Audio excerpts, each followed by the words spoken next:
मकान को सूरत ही नहीं रखते आईना ने मकान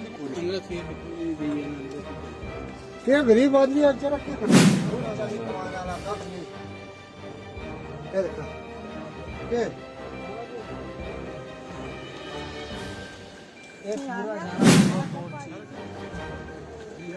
बिस्मिल्लाहिर्रहमानिर्रहीम, अस्सलाम वालेकुम। आप देख रहे हैं कश्मीर क्राउन और इस वक्त कश्मीर क्राउन की टीम सब ज़िला थन्ना मंडी के मनिहाल एरिया में मौजूद है और यहाँ पर एक गरीब शख्स का घर जो है वो रोड कंस्ट्रक्शन की वजह से उसका घर जो है वो खतरे की जद में है।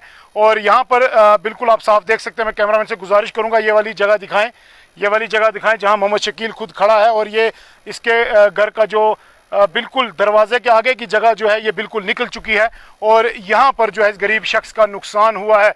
हम आपको बताते चलें, इस शख्स के परिवार में जवान बेटियां हैं और अब ये शख्स अपने घर में नहीं रहता है क्योंकि इसको ये खतरा है कि इसका मकान जो है ये यहाँ से निकल जाएगा, ज़मीन बह जाएगी और इसका मकान जो है नुकसान हो जाएगा। अब ये माली नुकसान के जद में तो ये शख्स है ही, लेकिन अब ये किसी तरीके से जानी नुकसान से बचने के लिए अपने घर से निकल चुका है। यहाँ के कुछ मकामी लोग भी यहाँ पर मौजूद हैं और मोहम्मद शकील जो मज़दूर है वो भी हमारे साथ है। हम हमेशा ये कोशिश करते हैं कि जो भी गरीब इंसान परेशान हाल है उसकी आवाज़ हम आला हकाम तक पहुँचाएँ और आज हम ये भी वादा बंद हैं कि ज़िला इंतज़ामिया से हम अपील करते हैं। मोहम्मद शकील अपील कर रहा है कि जनाब आप डीसी राजौरी से अपील कर रहा है कि आप मनिहाल गली के इस एरिया में आएँ, यहाँ पर देखें और मोहम्मद शकील का मकान देखें कि जो इसने एक एक रुपया जमा करके अपना आशियाना बनाया था, अपना सर छुपाने की जगह बनाई थी, वो कहीं ना कहीं अब खतरे में है और आधे से ज़्यादा मकान इसका डैमेज हो चुका है। मैं कैमरामैन से गुजारिश करूँ ये वाली जगह दिखाएं, ये बिल्कुल इसका जो दरवाज़ा है वो अब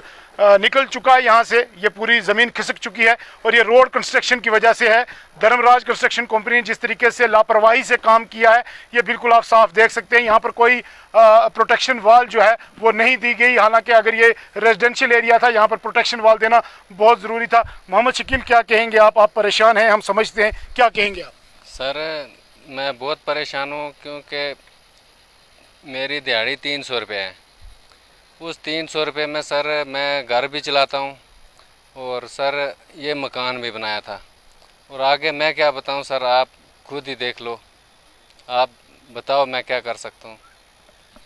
मोहम्मद शकील परेशान है और इंतज़ामिया यहाँ पर अभी नहीं पहुँची। हम डीसी राजौरी से अपील करेंगे कि खास मोहम्मद शकील के घर को देखने के लिए ही नहीं बल्कि पूरे इलाके को देखने के लिए एक टीम बनाएं जो यहाँ पर आए, हालात का जायज़ा ले। क्या कहेंगे, आपका नाम क्या, आप पड़ोसी हैं, आपने इनको रात को निकाला, क्या कहेंगे आप? हम ये कहेंगे कि हमने इनको रात को निकाला है, ये देखो इसके मकान की हालत क्या है। ये मोहम्मद शकील है, इसका बेचारा ये मज़दूर है, ये काली मजदूरी से है, 2 या 250 रुपया लेता है। इसकी मकान की ये हालत है, इसलिए हम इंतज़ामिया से रिक्वेस्ट करते हैं डीसी साहब से यहाँ आएँ, इसकी मकान की हालत देखें। बहुत बहुत शुक्रिया। बिल्कुल यहाँ पर जो हालात इस वक्त बने हुए हैं हालिया बारिशों की वजह से रोड कंस्ट्रक्शन का काम जो वो सुस्त रफ्तारी से चल रहा है और उसमें कहीं ना कहीं जो लैंडस्लाइड होना शुरू हो गए थे, ये हिली एरिया है और यहाँ पर इस खतरे की जद में अब मोहम्मद शकील नामी जो शख्स है इसका घर भी आ चुका है और ये आशियाना बड़ी मेहनत और बड़ी मुद्दत के बाद बनता है। हम इंतज़ामिया से अपील भी करते हैं और उम्मीद भी रखते हैं कि मोहम्मद शकील के इस घर को देखा जाए, इस आशियाने को देखा जाए और इस परिवार को बेघर होने से बचाया जा सकता है। अभी वक्त है कि इस परिवार को बचाया जा सकता है। बहुत बहुत शुक्रिया आप तमाम नाज़रीन का। मेरा मकान जो है रोड की वजह से डैमेज हो रहा है। सर मैं यहाँ से थन्ना मंडी गया अपने तहसीलदार साहब के पास, तहसीलदार साहब ने बोला कि लिखा अपने पुलिस स्टेशन में, बोला वहाँ से मार्क करवा के लाओ। वहाँ गया तो उन्होंने बोला कि आपका मकान डैमेज है तो हम जाएंगे, अगर नहीं है तो हम कुछ नहीं कर सकते। मैं ये कह रहा हूँ सर कि जब मेरा मकान गिरेगा तब आएंगे देखने के लिए। तो सर अभी इस टाइम मैंने मकान खाली कर दिया हुआ है, मकान बिल्कुल ख़तरे में है। तो यही मैं कह रहा हूँ कि आप सर देख लीजिए आके, अगर ख़तरे में है तो देख लीजिए। जाहिर सी बात है कि काफ़ी दिनों से बहुत शदीद बरसात हो रही है और जाहिर सी बात है कि ये हिली एरिया है, स्लाइडिंग बहुत ज़्यादा होती है और एक मकान नहीं कई मकान यहाँ जो है वो तबाह हुए हैं, लेकिन एडमिनिस्ट्रेशन की तरफ से कोई भी यहाँ पेशरफ्त नहीं हुई है। और मैं जैसे अभी एक साहिल शकील अहमद जो हमारे इसी गांव मनियाल के हैं, वो गए और उनसे ये मुतालबा किया गया, पूछा गया, इस्तिफसार किया गया कि भाई आपके कंडीशन मकान की क्या है। तो जैसे इन्हीं के बकौल कहा गया है, आगे से किसी बंदे ने बयान दिया है कि भाई आपका मकान घिर जाए तो उसके बाद आइए तो फिर हम आगे इसकी कार्रवाई करते हैं। तो मैं ये पूछना चाहूँगा, क्या ये एडमिनिस्ट्रेशन इसी इंतज़ार में रहती है कि जानी नुकसान भी हो, माली नुकसान भी हो, चाहे वो जानवरों का हो, इंसानों का हो या गाड़ियों का नुकसान हो, जैसे आज भी हुआ है। तो क्या ये एडमिनिस्ट्रेशन इसी इंतज़ार में रहती है कोई नुकसान हो तो हम पहुँचें और उसके बाद नुकसान का इजाला किया जाए, कोई जान ज़ाया हो फिर हम पहुँचें तो फिर उसके बाद इनका इजाला किया जाए। मैं चाहूँगा कि ये गफलत शेख शकील नामी आदमी जो है हमारे गाँव का, और इसने अपना मकान भी खाली कर दिया क्योंकि वो मकान काफ़ी हद तक डैमेज भी हो चुका है और ये मकान खाली करके दूसरी जगह ये शिफ्ट हो चुके हैं और हमने खुद देखा है, विज़िट किया है। हम डीसी राजौरी से ये गुजारिश करेंगे कि डीसी साहब कम से कम जब से आप आए हैं एक दौरा तो इस मनियाल एरिया का किया जाए। कम से कम हज़ारों रिपोर्टें हमने आप तक पहुँचाई है और रोदाद आप तक पहुँचाई है, लेकिन आपकी तरफ से एक मरतबा भी नहीं देखा गया कि इस गाँव के लोग हिंदुस्तान में रह रहे हैं या पाकिस्तान में रह रहे हैं। कम से कम तवज्जो दी जाए। और बहुत नुकसान हुआ है, ज़मीनों का नुकसान हुआ है,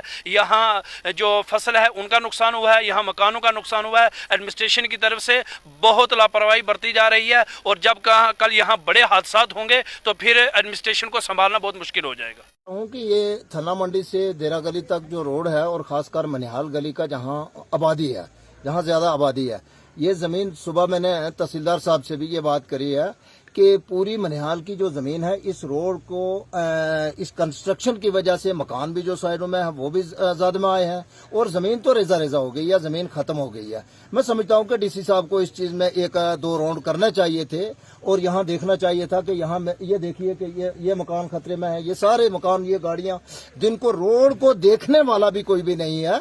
इसलिए कम से कम मेरी डीसी साहब से ये गुजारिश है कि इसके ऊपर एक टूर रखा जाए और इस रोड को देखा जाए। और जो 2014 में जो सैलाब आया था तब से जमीन जो है वो बिल्कुल रेजा रेजा हुई है और आज 10-20 दिन से बारिश जो है वो जबरदस्त नुकसान में है और रोड की वजह से बहुत नुकसान हो रहा है। जहां प्रोटेक्शन इनको लगानी थी, प्रोटेक्शन वाल वगैरह करनी थी, वो नहीं की है, जिसकी वजह से मकानों का और जमीन का बेतहाशा कटिंग कुछ थी और आज आसमानी इस बारिश की वजह से, इस तूफान की वजह से जमीनें जो है लोगों की मनिहाल में खासकर लोग बेजमीन हो चुके हैं। आपको बताऊं कि सुबह मैं देख रहा था एक टाटा मोबाइल, अभी जस्ट जो पुलिस भी यहाँ खड़ी है, जो टाटा मोबाइल यहाँ उल्टी है, वहाँ रोड का नक्शा ही नहीं था। कंपनी को कम से कम यहाँ अगर रोड कंस्ट्रक्शन चल रही है तो रोड को चलने के काबिल बनाया जाए। जहाँ खड्डा है, जहाँ नाले की शक्ल रोड बन गई है और बारिश, शदीद किस्म की बारिश जो है वो हो रही है, उसमें रोड को कम से कम जो है वो गाड़ियों के चलने की आमदोरफ्त के लिए जो है होना चाहिए। आज कश्मीर की रोड खुली है। पुलिस ये चाहते हैं कि डीसी साहब से गुजारिश करते हैं कि हमारे फसलों का भी नुकसान हुआ है इस बारिश से, हमारे मकान भी जो है वो हिले हैं और रोड की वजह से बहुत बड़ा नुकसान है। लिहाजा डीसी साहब से मेरी गुजारिश है कि यहाँ टूर रखा जाए और खुद बजाते खुद आकर इसको देखा जाए।